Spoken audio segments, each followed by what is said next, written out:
Dear Corona, let me start from the beginning.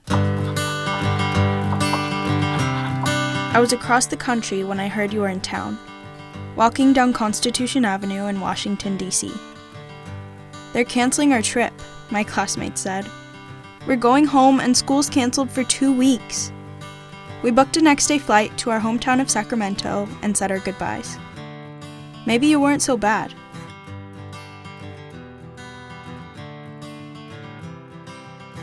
I was wrong. Dear Corona, 2 weeks has turned into 4 months. Quarantine is way harder than I thought, and nobody knew we weren't coming back. I can't imagine what it would be like if someone I loved got sick. Families are being torn apart in their grief, but you don't seem to care. In 17 years, I have never experienced a year like 2020. The pandemic is not even the tip of the iceberg. We've suffered loss, survived natural disasters, marched, and celebrated. So why did you choose this year to show up? How could you be so selfish? Dear Corona, it's August 2020 and I've been self-isolating for almost 6 months, with some exceptions. At first it was a struggle because I didn't have motivation. I was sad and angry because you changed my life so suddenly and you didn't give anyone a warning.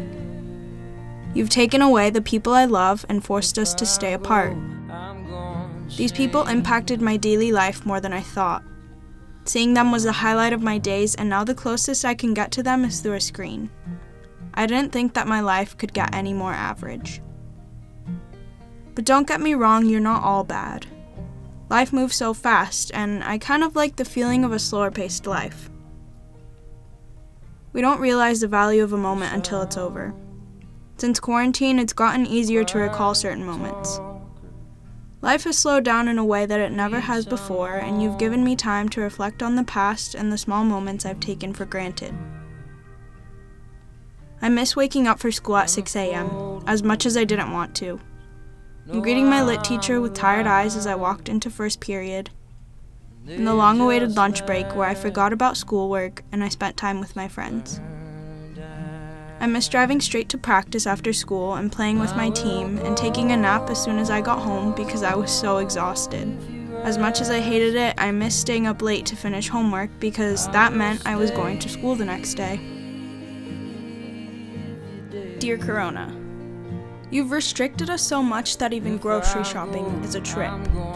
I'm rarely allowed to go out, and if I do, we have to wear a mask. Seeing people outside of my house excites me more than it should. But by now, I think we've all found ways to cheat self-isolation. Social distancing picnics, birthday parties outside, even traveling to small cities or campgrounds. But all while staying semi-6 feet apart and obviously wearing masks. It feels like there's no light at the end of the tunnel. Why do you have to be here for so long?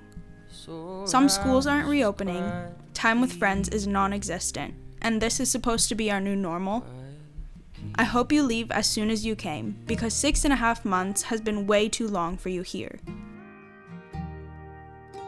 Dear Corona, you know what? The whole world is hiding from you, but we aren't hiding from each other. I've joined huge crowds protesting in my city, and I couldn't have done this if it wasn't for school closing. On top of that, I started a project that's true to myself and that I'm passionate about. A nonprofit that will help the houseless in my city and give to those in need. My school has played a huge role in my service life, and its teachers inspire me to always do my best to help others. Inclusive community is so important at a time like this, and it would be pure ignorance to sit at home and do nothing to help. Staying busy has kept me sane and given me a purpose to better myself on the inside, even when the outside world is only getting worse. But I'm not always this productive. Sometimes it's hard to find motivation because I don't know what to do with myself and I'll stay in bed all day. But I do have more time to take care of my mental and physical health, which wasn't really a priority before. I can actually make breakfast now, even a workout and tons of self-care. Forcing us into confinement only made us want to connect with each other more, so regardless of your intentions, we'll continue to fight for each other. Staying inside to keep others safe is one of the greatest acts of love that our world has seen in a very long time. Dear Corona, do you realize what you've done? Do you know what you're doing? There is no going back to who we once were, and families and communities who lost loved ones will never be the same. I'm scared that your long-term impact will continue to be negative, but I've also seen glimpses of who we can become. We're becoming better, not because of you, but in spite of you. All I know is that tomorrow I'll wake up and do the same thing all over again. Still growing and strengthening my community every day, even if some days are harder than others. By trying to break us down and tear us apart, we've learned that there's strength in relying on one another.